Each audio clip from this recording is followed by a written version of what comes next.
이번엔 전략 플러스 시간입니다. 앰플리파이 ETF 한동훈 상무 연결되어 있습니다. 안녕하십니까?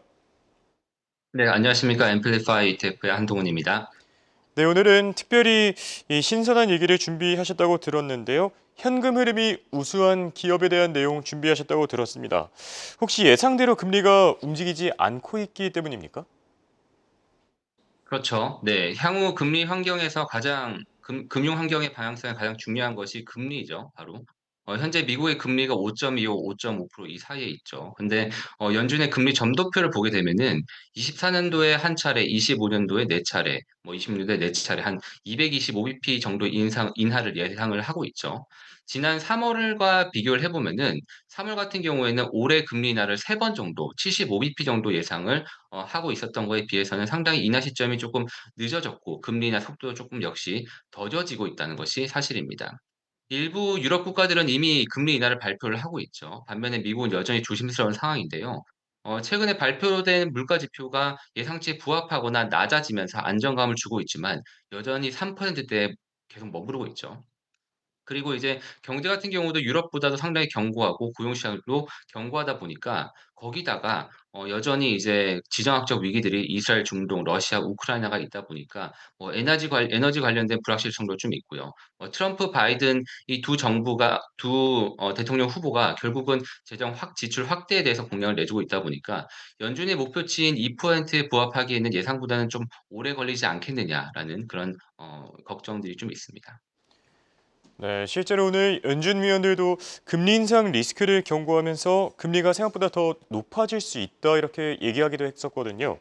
자, 솔직히 고금리 정책이 장기화된다면은 가게도 힘들겠지만 기업들도 상황이 녹록진 않을 것 같은데요. 네, 맞습니다. 말씀대로 고금리 정책이 장기화될수록 이제 가계와 기업 경기에 큰 타격을 주죠. 대부분의 기업들이 자금 조달 여건들이 나빠지게 됩니다. 고금리에 따라서 부담하는 이자도 늘어나게 되고 결국 기업의 재무 건전성에 영향을 미치게 되죠. 이 higher for longer이라는 환경에서 기업의 재무 건전성을 보려면은 결국은 현재 상황 같은 이러한 상황에서 현금 흐름이 얼마나 우수한지를 파악하는 것이 그래서 중요한 것 같습니다. 이 프리 캐시 플로우 잉여 현금 흐름이라고도 하죠. 이 계산하는 방법이 뭐 여러 가지가 있겠지만 쉽게 얘기해서 영업 활동으로 벌어들인 세후 현금 보유액에서 흔히 말하는 케이펙스 뭐 자본적 지출을 빼고 남은 그야말로 이제 잉여 현금 프리 캐시를 말하는데요. 이 영업 현금 흐름은 순이익에서 현금 예금 이자라든지 배당 수입 같은 현금이 들어오는 것은 포함하고 대출 이자, 법인세, 판공비 같은 현금이 나갈 것들은 빠지게 됩니다.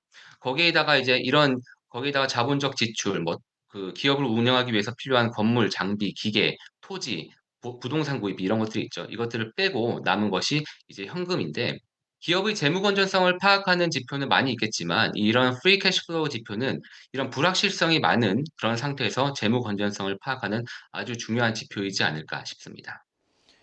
네, 그렇다면 잉여 현금이 많다면은 활용하는 방법들도 다양할 것 같은데요. 기업들이 활용할 수 있는 사례도 소개해 주시죠. 네. 가장 먼저 할 수 있는 것은 주주들에게 배당을 더 하거나 배당률을 더 늘릴 수 있는 방법이 있겠죠. 거기다가 자사주를 매입할 수도 있고요. 그리고 이런 현금을 가지고 남아 있던 부채를 갚을 수도 있고 새로운 투자를 하거나 사업 확장에도 쓰일 수 있는 그런 용도가 될 것 같습니다. 이렇게 현금 흐름이 우수하면서 배당률이 우수한 대형주를 모아서 만든 인덱스가 있는데요. 켈리 US 캐시 플로우 디비던드 리더십 인덱스라고 있는데 이 인덱스와 S&P 500 사이에 잉여 현금 흐름과 배당률을 비교해 보면은 차이가 있습니다. 이 잉여 현금 흐름을 시가총액으로 나눈 것을 잉여 현금 흐름 수익률로 보통 부르거든요. 근데 인덱스의 평균 현금 흐름 수익률과 S&P 500을 비교를 해 보면은 최근 12개월 동안의 캐시 플로우 수익률 그리고 향후 12개월의 캐시 플로우 예상 수익률을 분석을 해 보니까 인덱스의 수익률이 S&P 500 대비해서 2배 이상 높은 것을 알 수 있습니다. 이 말은 결국은 인덱스의 재무 건전성이 일반 기업들보다 S&P보다 높다는 뜻이죠. 근데 이러한 인덱스의 배당률은 S&P 500보다도 더 높은 것도 저희가 확인을 할 수 있을 것 같습니다. 네, 어쨌든 뭐 현금 흐름이 많다고 해서 모든 게 좋은 건 아니겠지만 그래도 현금 흐름이 높을수록 이 뭐 투자를 할 때 좀 더 유리하지 않을까 이런 생각도 드는데요. 확실히 현금 흐름 지표 그리고 어닝 지표도 같이 참고하면 좋을 것 같고요. 자, 이렇게 뭐 고금리 장기화가 우려되는 시기에 현금 흐름이 많은 기업들 유리할 수 있을 것 같습니다. 이런 기업들을 모아놓은 ETF도 있다고 하는데 끝으로 ETF도 소개해 주시죠.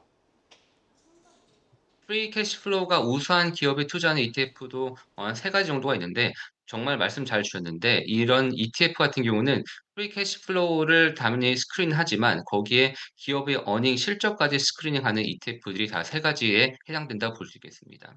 첫 번째 카우즈 같은 경우는 규모가 220억 달러로 가장 크고요. 2016 년도에 상장이 되었습니다. 이 ETF의 특징은 과거의 현금 흐름이죠. 즉 최근 12개월 동안 현금 흐름이 우수한 미국의 대형주 100개 기업에 투자를 하게 되는데요. 현재 분배율은 1.98% 수준입니다. 이 두 번째는 VFLO라는 ETF인데요. 이 ETF는 현금 흐름을 보는데 앞에 말씀드렸던 카우즈는 이제 과거에 12개월을 본다고 말씀드렸는데 이 Vflow 같은 경우는 과거와 동시에 향후의 현금 흐름을 예상하여서 분석을 하여서 총 50개의 미국 대형주에 투자를 하게 됩니다. 분배율은 1.75% 정도를 차지하고 유지하고 있습니다. 마지막으로는 H카우라는 이 ETF는 최근에 2023년도 3월 9월 달에 상장이 되었었는데 현금 흐름이 우수한 기업들을 활용한 커버드 콜 구조입니다.